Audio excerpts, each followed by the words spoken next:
A reading from the Holy Gospel according to Matthew.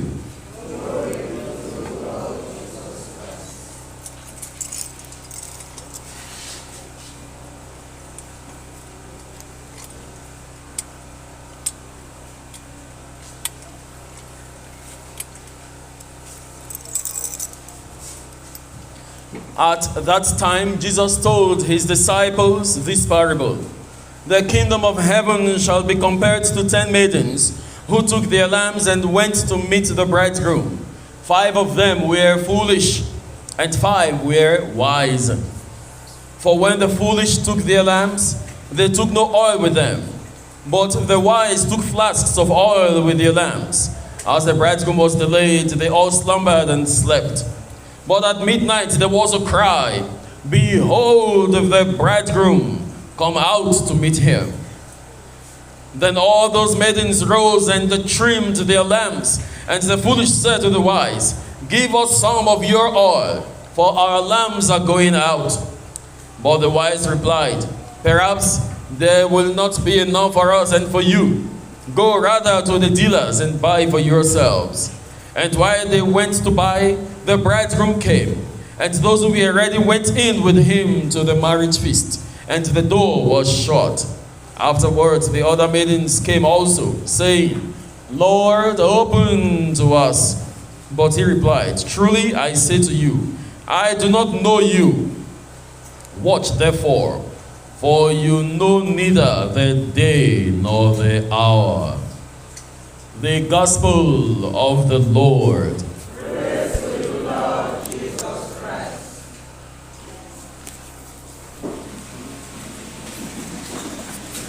The Lord is King with majesty and robed.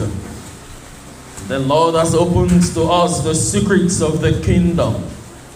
He has given us the pure interpretation of what life is about, so that mortal man may fear death no more.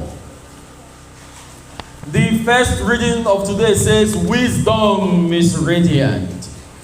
Wisdom is radiant. It is important for us to know that foolishness is a sin. The Lord Jesus Christ numbers foolishness as sin, because in foolishness, the vitality of divine identity that is in us is eroded, where a human being eventually assumes the position that is less than the position that God has created him or her to occupy. They say wisdom is radiant and unfading, and she is easily discerned by those who love her. So it takes effort to be foolish, because it takes effort to be wise.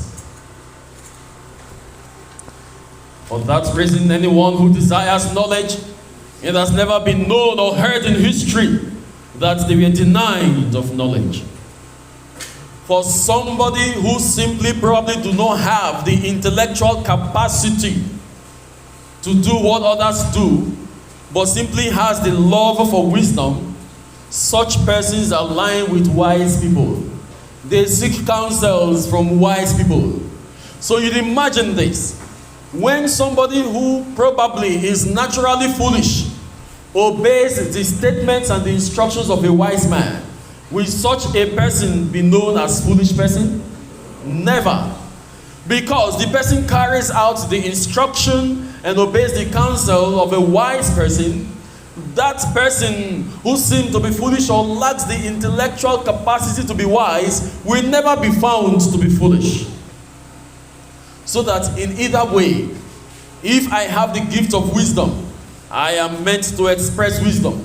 If I don't have the gift of wisdom, I am still meant to express wisdom by aligning myself or getting close to somebody who is wise. As I grew in this world, I saw examples of people who took advice. Those people are wonderful people. They seek advice from wise people. How am I going to go about this?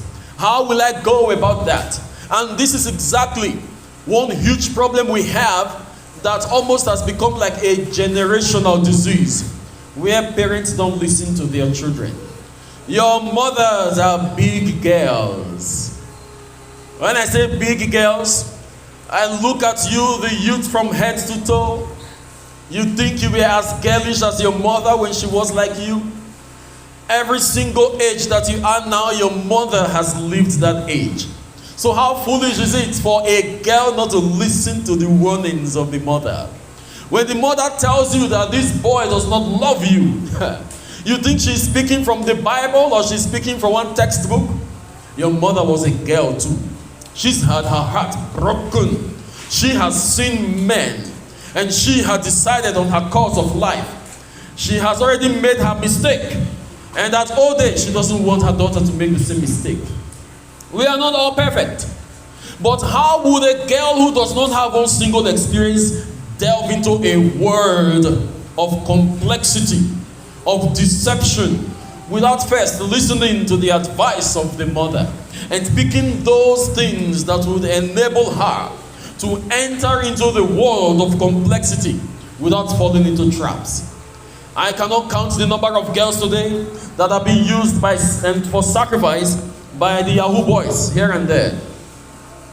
It is happening in your backyard. Pray it is not happening even under your nose. Because these young girls decide that they have the wisdom by which they are to live. But you have never passed that road before. Your mommy is a big girl. She has passed through that road countless number of times, and you can't even know. So you learn from her how the roads are, so that eventually you making a decision to pass through that road will become an expedition rather than a foolish falling into a trap. The same thing for the sons. You look up to your father and see your father's failure, for instance, and decide you cannot take correction from him. That is foolish and risky. Because the road that your father passed to become a failure, for instance, is a road you need to learn and to understand in order for you to dodge that road when you see it. Wisdom is everywhere. The lover of wisdom finds great joy and great peace. They are the ones that open themselves, they open their hearts to other people's counsel and advice. And so, Jesus Christ, noticing that the world was devoid of wisdom, children don't listen to their parents, parents don't listen to the signs of time, human beings are living left to right without discerning the risks that are involved in taking some decisions. Jesus came as the wisdom of the Most High God in order for him to live like us, first of all, in our environment, and then to become our counselor, our advisor. The greatest work that Jesus came to do on this earth was not his miracles, they were his teachings. Because name any one of the miracles that he performed then that is still giving power today. Is he raising the dead? Raising the dead is not giving us power today. It is his words that give us power. Is it the multiplicity of loaves and fish? It is not giving us power today. The people who ate it are long dead. It doesn't have effect on us. But his words give me power. Is it the curing of the sick? Is it all those miracles that he created? Is it the wine from water? How many of us are drinking that wine today? It has no single effect in us. Every miracle of then were only valuable for the people who experienced it then. It is his teaching that gives people power today. That is the greatest work the Lord Jesus Christ did for us. And we are bound to listen to this teaching.